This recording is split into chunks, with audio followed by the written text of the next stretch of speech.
Hi, pessoas! Tudo bem com vocês? Hoje eu vim aqui em um formato diferente, fazer uma coisa diferente. Eu vim fazer a apresentação de um livro. O nome desse livro é Deixe o Quarto Como Está. Esse livro é leitura obrigatória da URGS, então prestem atenção em cada um dos detalhes. Deixe o Quarto Como Está é um livro de contos. O escritor desses contos se chama Amilcar Betega Barbosa. Ele é doutor em letras, ele já escreveu vários livros, mas ele é mais conhecido por ser um grande contista. Ele nasceu aqui em São Gabriel, em 1964. Mesmo ele sendo gaúcho, o livro não tem uma linguagem regional com gírias e coisas ditas aqui para o sul. É um livro que qualquer pessoa pode ler de qualquer lugar, que vai ser uma leitura fácil, vamos dizer assim. Como eu falei, é um livro de contos, mais especificamente 14 contos. Os contos, eles têm uma ligação, eles se interligam, mas não por terem uma história com continuidade, e sim porque são contos fantásticos, vamos dizer assim. Eles não têm obrigação, como a nossa realidade, em tornar esses contos reais. Tanto que o próprio autor diz: o leitor é convidado a embarcar em uma outra realidade. Com essa própria frase dita pelo autor, a gente já consegue perceber que não tem nada a ver com a nossa realidade. Algumas coisas, vamos dizer assim. Muitos desses contos não têm final, eles não têm solução, a gente não sabe o que acontece com o narrador ou com a situação que está acontecendo. Já que muitos desses contos são em primeira pessoa, a gente fica sempre nessa dúvida: o que vai acontecer? Será que eles vão conseguir resolver? E por não terem solução e não terem finais, esses contos se tornam meio confusos, porque alguns dos personagens, os próprios narradores, vamos dizer assim, não sabem o que está acontecendo com eles. Então, fica difícil para a gente conseguir identificar o que está acontecendo. E, na minha opinião, os últimos contos desse livro são melhores. Não pela história, não pelo que conta esse conto, vamos dizer assim, mas porque a gente acaba se acostumando melhor com a realidade em que vivem esses contos mais pro final, porque os primeiros contos se tornam meio confusos, porque como a gente já está acostumado com livros que trazem a realidade, que reforçam o mundo que a gente vive, vamos dizer assim, fica mais complicado. Mas eu vou falar para vocês um pouquinho sobre cada um desses contos. Bom, o conto número 1 se chama Autorretrato. A gente consegue perceber nesse conto que é uma casa vista de cima. É um conto em terceira pessoa. O conto número 2 se chama Exílio. A gente consegue perceber que esse conto se passa em uma possível cidade pequena. E ele gira em torno de uma loja que não tem clientes, o que faz com que o narrador, que é em primeira pessoa, pense várias vezes em uma forma de trazer clientes para sua loja. Conto número 3 se chama Aprendizado. O narrador, que a narração é em primeira pessoa, e o narrador ele desenvolve uma técnica peculiar, vamos dizer assim, de chutar animais. O personagem, a gente consegue perceber que ele é um personagem instintivo, ele age muito com o que ele pensa, com o que ele age, ou com o que ele acredita que seja certo. O conto número 4 se chama Insistência. Ele é um conto diferente porque ele acontece uma invasão num lugar desconhecido e a gente não consegue descobrir onde que fica esse lugar, não sabe o que aconteceu para acontecer essa invasão, o que está acontecendo. Fica só claro que é uma invasão, mas não motivo, não lugar e não muito bem o que está acontecendo, se é uma briga muito forte, se é tiros, mas a gente consegue perceber, como é uma narração em primeira pessoa, a gente consegue perceber que o narrador ele fica muito indeciso se qual lado que ele vai escolher. O conto número 5 se chama Hereditário. A gente vê o narrador receber uma geleia de seu pai.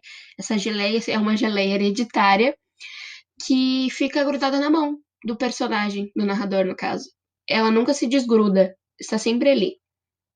O conto número 6 se chama O Crocodilo 1. O narrador tem literalmente um crocodilo nas costas, e é um conto em primeira pessoa. O conto número 7 se chama A Cura. É um conto a uma cidade pequena que está em isolamento por conta de uma doença incurável. Esse conto também é em primeira pessoa e ele é muito interessante porque ele continua sendo, mesmo sendo um conto que não é de agora, ele se torna muito atual porque faz parte do nosso cotidiano e por causa de uma situação que a gente está vivendo, que é o Covid-19. Bom, o conto número 8 se chama O Crocodilo 2.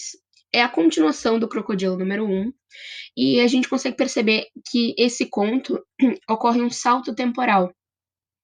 Ou seja, o narrador que já tem um crocodilo nas costas, ele já tem família, já se desenvolveu, então esse salto temporal faz a diferença no conto. Ele traz uma continuidade pro conto anterior.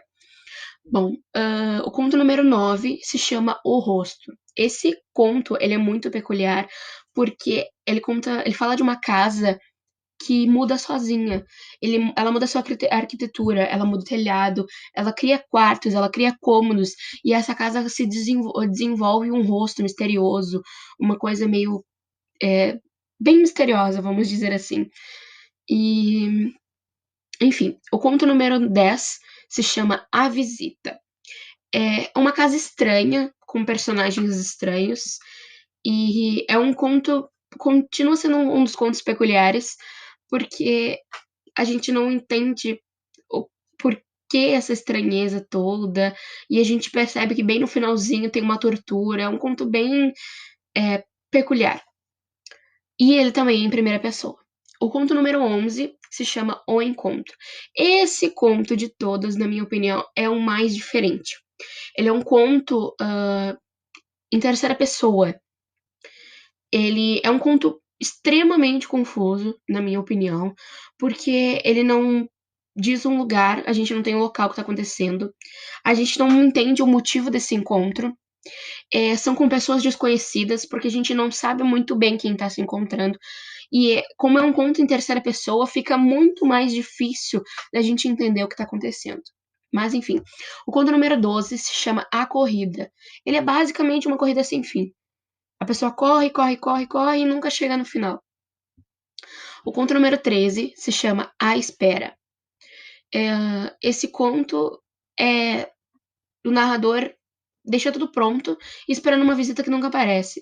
Parece a nossa mãe, arrumando a casa, sempre esperando alguém que nunca vem. É basicamente esse conto. O conto número 14 e último se chama Para Salvar Beth. É um conto meio diferente, porque eles acontece de uma cachorra estar doente e eles desenvolvem um tratamento estranho para conseguir ajudar essa cadelinha. Esse é um conto em terceira pessoa. Então, como vocês poderam perceber, desses 14 contos, 11 contos são em primeira pessoa. Os outros 3 são em terceira pessoa. Bom, gente, um dos contos que mais me chamou atenção, como vocês puderam perceber, foi o conto chamado A Cura. Eu vou falar um pouquinho sobre ele, porque eu acredito que esse conto seja uma discussão bem atual, como eu falei, já que nós estamos passando por um momento de pandemia. Então, nós estamos em isolamento, nós estamos com uma doença na rua, nós não sabemos de onde veio, nós não sabemos o motivo dessa doença estar persistindo em nossas moradias, vamos dizer assim.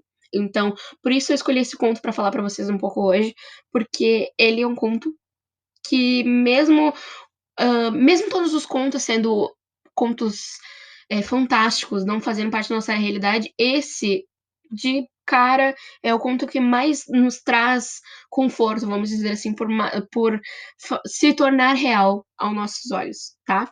É um conto em primeira pessoa, a gente não consegue muito bem distinguir quem é o narrador, se ele é um homem, se é uma mulher, mas a gente consegue perceber que esse conto é em primeira pessoa.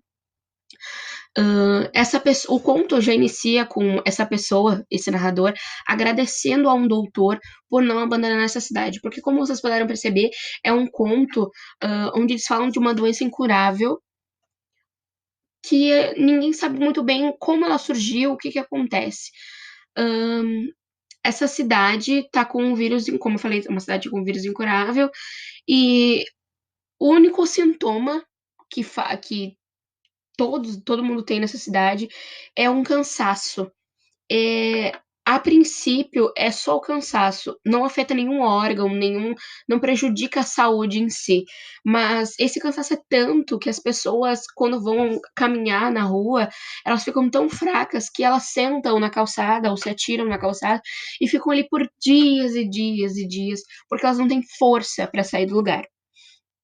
É, como eu falei, o narrador está, no início do conto, ele está agradecendo ao doutor, que continua persistindo à procura da cura. Esse doutor faz a pesquisa na cidade e depois ele volta para uma cidade vizinha, pelo que a gente conseguiu entender, para fazer as pesquisas e desenvolver uma tese, alguma coisa que possa ajudar a cidade a encontrar a cura.